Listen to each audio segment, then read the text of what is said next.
Nah, saya nggak bisa tunjukin nilai-nilainya yang bagus.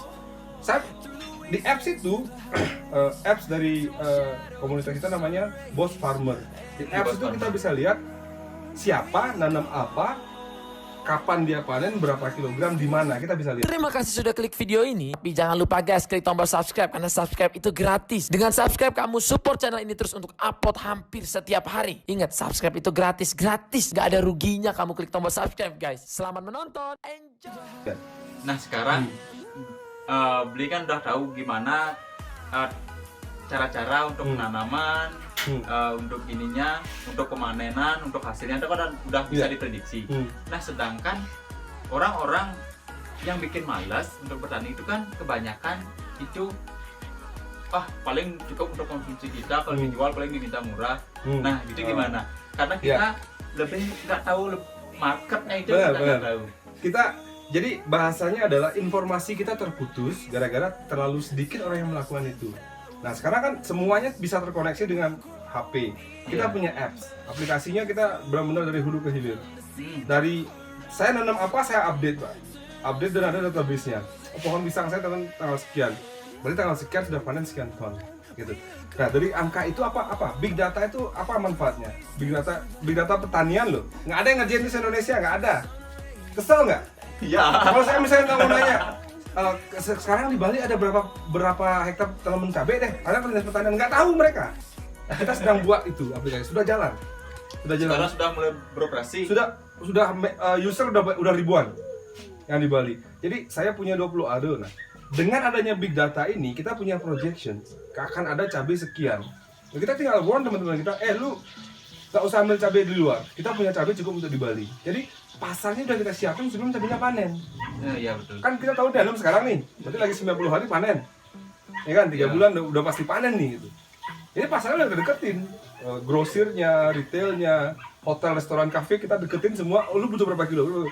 Jadi sebelum barangnya dipanen sudah lapis dijual. Berarti sekarang udah untuk saat ini. Nah sekarang kan berarti semua sudah direncanakan. Yap, hulu ke hilir semua. Dari proses penanaman sampai manajemen sortasi, packing house, delivery, ya Sudah sampai delivery ready. sudah jalan. Berarti gitu kerennya jadi Nah, petani. makanya petani muda keren. Jadi kita belum berani gemar-gembor di media seperti apa ya, karena memang sistem ini kita buat masih muda, cuman it's growing, sedang bertumbuh kita. Sayur, buah, mimpi besar kami di Petani Muda Keren adalah bagaimana kita server kami sedang kepenuhan. Okay. Bagaimana kita memenuhi kebutuhan buah sayur premium yang ada di Bali. Itu mimpi kita. Ya seperti yang saya bilang, luasan lahan cukup, air kita cukup, manusia kita ada banyak, tinggal kita konversi mereka. Lu jauh-jauhin kerjaan yang berisiko kan gitu. Iya. Ya, pekerjaan berisiko itu kalau petani, sepanjang ada yang bisa kita panen, pasti ada yang bisa kita makan minimal. Nggak usah ngomongin jual, makan minimal. Ya kan? Iya, Kayak gitu. Jadi itu yang akan kami kerjakan. Kita akan masukin teknologi app, IoT, Internet of Things. Ya, saya lagi tidur di rumah, tiba-tiba tanaman saya WhatsApp. Nah itu gimana cara kerjanya itu? Kalau kita, kebanyakan sekarang mindset orang itu kan bertani itu melelahkan, capek, daki, mikir gitu kan. Nah gimana sih mengolah mindset itu untuk lebih agar orang itu mau gini bertani. Itulah yang saya bilang tadi itu. Kita masuk ke teknologi. Jadi sekarang semua peralatan Internet of Things itu sudah murah sekali. Microcontroller yang bisa men-setting, memprogram semua peralatan satu kebun itu harganya cuma $18. $15 ya. Otaknya nih, nano komputernya. Kemudian kita beli switch, kita beli valve, kita beli sensor gitu. Bisa saya kelupaan nih. Tiba-tiba dia bilang kita buat settingan, kita program codingnya. Jika kelembaban tanah sekian derajat, lu bilang ke gua gitu. Atau misalnya bisa ke setting sekian derajat, lu nyalain pompa. Bisa kayak gitu.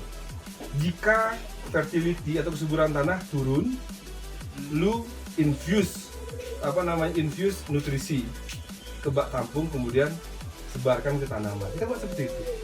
Jadi fun sekali, dan makanya kemarin saya buat posting tantangan ya, saya menantang mahasiswa yang lagi nyusun skripsi, baik itu orang teknik, elektro segala macam, pertanian yang ngerti.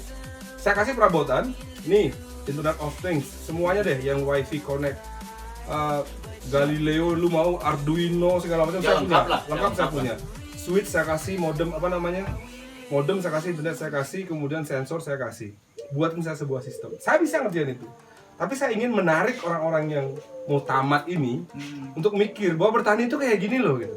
Jadi ketika dia datang minimal dia tahu kan, Ya, ada terpatri di otaknya dia, oh ternyata bertani itu bukan nyangkul keringetan segala macam gitu. Memang di tahap awal kita harus bayar orang untuk melakukan itu, tapi sambil jalan itu akan menjadi hal yang sangat menyenangkan gitu.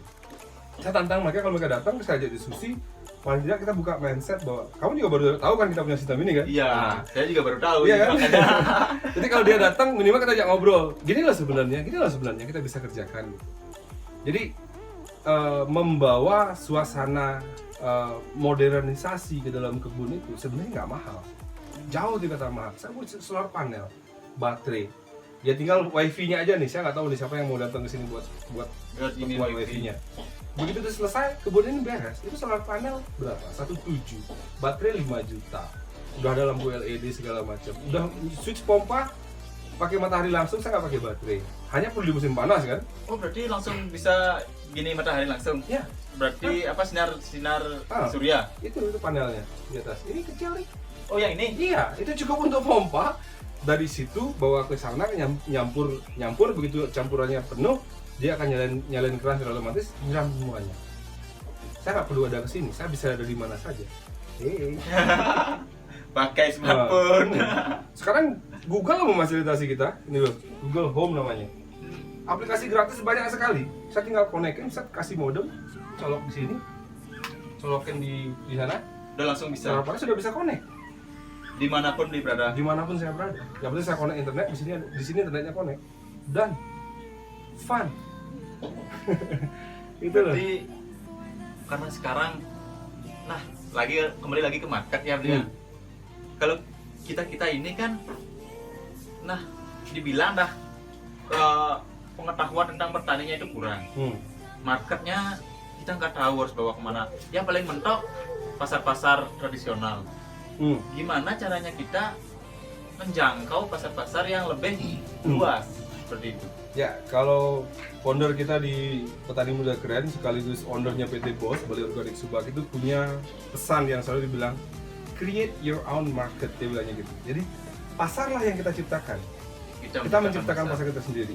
Contoh misalnya ada di sebuah swalayan besar di Denpasar itu brokoli organik dijual 80.000 hanya dengan label organik 80.000. Brokoli non organik saat itu harganya 18.000. Kita telisik, ternyata brokoli yang non organik itu biaya produksinya cuma sekitar 8.000-an per kilogram. Jadi ada perubahan harga sampai 10.000. Ya pengepul bla bla bla supermarket. Iya. Ada berapa level gitu. Nah kemudian ternyata kalau kita buat brokoli organik kita nggak bisa cuma 20.000. 20.000. Pernah jual 80.000, jauh sekali gapnya. Dan yang kita kerjakan adalah kita edukasi pasar kita. Bagaimana orang-orang kelas menengah yang menganggap tidak mungkin mereka beli brokoli organik di swalayan itu harga 80.000 ya? Iya. Gila aja 80.000 beli sayur sekilo. Kita bisa tunjuk mereka, kita punya produk yang kayak gitu, organik juga, tapi kita ngabisin duit 20.000. Lu mau nggak bayar 30.000? Mau lah. Bandingkan 80.000, 30.000 mau lah mereka. Iya. Itu yang kita maksud dengan edukasi. Kemudian kita tunjukin, kita memotong rantai distribusi. Jadi biasanya kan petani, pengepul, pasar, segala macam itu kita potong di jalan. Nah biasanya kan dari petani ke pengepul itu pasti si pengepul ini pasti minta murah ke petani. Pasti. Mulai jualnya sampai customer mahal. Nah. Itu gimana tuh cara mengantisipasinya? Kalau makanya kita potong mata rantainya. Jadi mata rantainya itu maksudnya seperti ini. Di petani kita cari BEP-nya, break even point. Misalnya 6 ketan, sekilo ngabisin berapa? Oh, ngabisin 4.500 sekilogram. Udah kita setting harga paling murah saya beli 6.000, paling murah.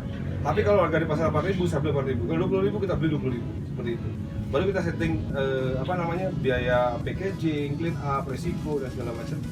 Kita jual ke customer dengan harga bagus. Jadi harusnya ada 5 pemain dari petani sampai ke customer, kita buat jadi 3. Petani, kooperasinya kita, kemudian customer. Nah otomatis karena cuma 1 pemain kan nggak banyak ambil untung kita. Iya. Customer kita happy karena harganya turun, mutunya kita jaga. Petani kita happy karena nggak mungkin ada kerugian karena kita selalu beli di atas harga BEP. Di atas harga biaya produksi kita beli, pasti dia sudah untung. 10 aro dapat untung 10 juta udah pasti gitu. Kita pastikan seperti itu. 10 aro. Ya, kalau kentang ya, kalau kentang 20 aro lah. 20 aro dia sekali panen kalau harga bagus sudah pasti dia pegang uang itu. 6 bulan ada spare sisa dari biaya produksi 10 juta adalah gitu. Kan senang dia gitu. Petani nggak ada di situ. Ketertarikan lagi untuk menanam lagi. Nah, itu. Jadi kemudian kita punya sistem di koperasi itu nanti akan ada sistem nabung tani sama Yarnen. Yarnen itu bayar setelah panen. Jadi petani nggak perlu punya duit untuk nanam, dia perlu punya tanah dan hanya mau aja. Saya nanam gini, kita akan buatin kelompok tukang kelompok profesional nih, pengolah lahan. Tanah si A sekian are, set berangkat sekian tim, cret, udah bedengan beres. Oh berarti, nah sekarang misalnya kalau saya punya tanah nih, punya tanah sekitar 20 aro, berarti saya tinggal menghubungi koperasi, berarti kita yang siapin gerak sistemnya, tuh kami. Jadi kami siapin lahannya, kemudian kita edukasi mereka. Ini tinggiannya sekian tanahnya, airnya keadaan seperti ini. Oh tanaman cocok seperti ini. Ketinggian lahannya sekian, gini. Oh dia cocoknya buah, cocoknya dia pepaya, oh cocoknya dia pisang, alpukat, mangga, durian, apapun itu. Boleh kemudian kita siapkan, seret bibit segala macam itu koperasi yang nyiapin, tapi kita value, kita kasih angka. Oh ini berarti sekian persen. Tadi kita hitung sahamnya, pemilik saham misalkan sekian, saham sekian, koperasi punya saham sekian. Oh saya mau nambah saham saya kata pemilik lahan, dia nambahin duit ke koperasi. Ketika panen bagi hasil sesuai dengan pemilihan saham. Kayak itu. Oh gitu. Jadi nggak harus mikir saya punya lahan tapi saya nggak punya duit. Saya nggak punya lahan, saya nggak punya duit juga. Tapi kita nabung tani kan. Nabung tani itu adalah orang yang punya uang lebih bayar ke kita, bukan dibayar, menginvestasikan uangnya ke kita. Itu kira-kira untuk investasi itu gimana sistem bagi hasilnya itu? Bagi hasil dengan kalkulasi saham, misalnya kayak gini, kita tanam alpukat sama pisang tanah 2 hektar. Sampai dia produktif, pisang kan produksi tahun kedua, tapi alpukat produksi tahun keempat. Iya. Jadi biaya selama 4 tahun bisa habis 1,7 miliar di sini. 2 hektar ini, 1,7 M. Misalnya ada orang ngasih duit 170 juta, dia punya 10%. Ketika saya panen ngasilin 2 miliar, dia dapat 200 juta. Seperti itu. As simple as that. Itu berarti kurang lebih kira-kira berapa lama itu begininya? Tergantung komoditas. Kalau kentang berapa di? 150 150 hari. hari. 150 hari. Return dengan persentase gitu. Strawberry kita. Sekarang mangga kita di tembok, kita itu juga nabung tani. Lu punya berapa? 100 sini, 100, 200. Yuk, jerat. Panen persentase. Bagi sisa balikin ke petani. Petaninya happy, bro. Oh. Gitu. Jadi poin kita adalah Ya siapa tahu nanti saya punya lahan kan bisa. ayo, siapapun teman punya lahan, ayolah kita kerjakan. Masa sih kita dari Bali dibawain pepaya dari luar Bali, kok kayak nista sekali jadi orang.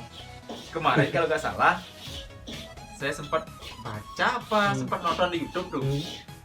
Kebanyakan sayur-sayur itu dilabel didatangkan dari luar. Maksudnya bukan luar Bali, di luar negeri. Itu dengan label dan itu dijual mahal. Itu apa sih membedakan kenapa bisa lebih mahal dan orang Bali itu mau membeli yang lebih mahal ketimbang yang sama yang kita Edukasi. produksi ini? Kalau saya bilang edukasi. Dan petani kita rata-rata mereka hanya tahu tentang produksi. Produksi udah selesai. Kita tidak pernah mengedukasi petani kita tentang sortasi. Dia panen, seret. Kadang nggak panen dia. Kayak gitu hamparan gol. Ada pengumpulan, oh itu saya beli sekian gitu. Tuh gimana tuh kalau misalnya anggap dah itu saya yang punya. Saya nggak tahu market. Kemana saya harus bawa itu selain dikonsumsi? Saat ini kan masih ada sistem pengepul ya. Kita saat ini belum mau mengambil produk dari petani yang tidak kita edukasi.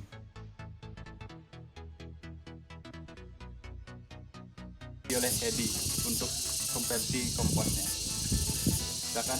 Nah, ini kan saya kasih nama E4 aktif. Karena bahan baku mikrobanya adalah E4 yang dari Pak Oles itu yang warna kuning.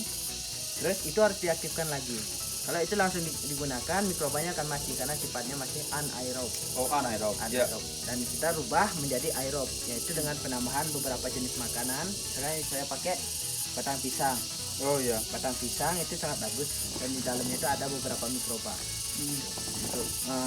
Nanti batang pisang ini akan dijadikan makanan oleh mikroba itu, namun kita tambahkan lagi gula. Tambahkan gula. Gula aren, gula pasir, atau kalau ada molasses boleh. Itu bagus untuk tanaman. Bukan, untuk makanan gininya dulu. Makanan Oh, mikroba. untuk ininya dulu. Ya. Oh iya. Dan nanti ini kan ada airnya. Ini baru sekitar 3 hari. Ini batang pisangnya yang masih fresh saya pakai. Dan sekarang 3 hari sudah warna hitam. Berarti sudah ada reaksi dari mikroba ini. Oh gitu. Sudah ada reaksi dan ada beberapa lalat hitam yang sini. Berarti ini nunggu berapa hari hingga bisa dipakai pupuk? Ini tidak dipakai pupuk. Terus ini untuk starter mikroba untuk fermentasi pupuk. Oh, untuk fermentasi pupuk. Ya, untuk fermentasi pupuk. Oh iya. Ya. Itu berapa lama biasanya nunggunya ini? Starternya? Dari semenjak buat, dari penjampuran sampai bisa dipakai cukup 1 minggu sekali bisa diaplikasikan. Oh, 1 minggu bisa diaplikasikan. Nah, ini kan starter. Beda ini pupuk, ini starter. Ya. Kan digabungin. Nah, itu agar bisa dipakainya itu berapa lama? Sekitar paling lama dari fermentasi yang saya lakukan untuk pupuk padat yaitu 1 bulan. 1 bulan paling lama. Paling lama. Nah, paling cepat Ya 1 minggu. 1 minggu. Ya. Oh iya. Dengan metode ini kita bisa melakukan percepatan proses fermentasi pupuk padat. Oh, bisa lebih cepat. Lebih cepat ya. Karena sifat bakterinya itu kan dari anaerob itu kan kedap udara. Iya. Terus kita aktifkan jadi aerob. Setelah aerob kita pakai, kalau kita fermentasi dia lebih cepat karena ada udara bebas pun dia akan masih tetap bisa hidup mikrobanya itu. Oh gitu. Seperti itu. Iya. Jadi seperti itu guys. Jadi untuk teman-teman yang ingin bertani, silakan bergabung sama Petani muda keren. petani muda keren. Silakan bergabung. Jadi segitu dulu. Sampai jumpa di lain kesempatan. Thank you. Beli dengar. Thank you. Ya. Jadi next kita ketemu lagi. Thank you.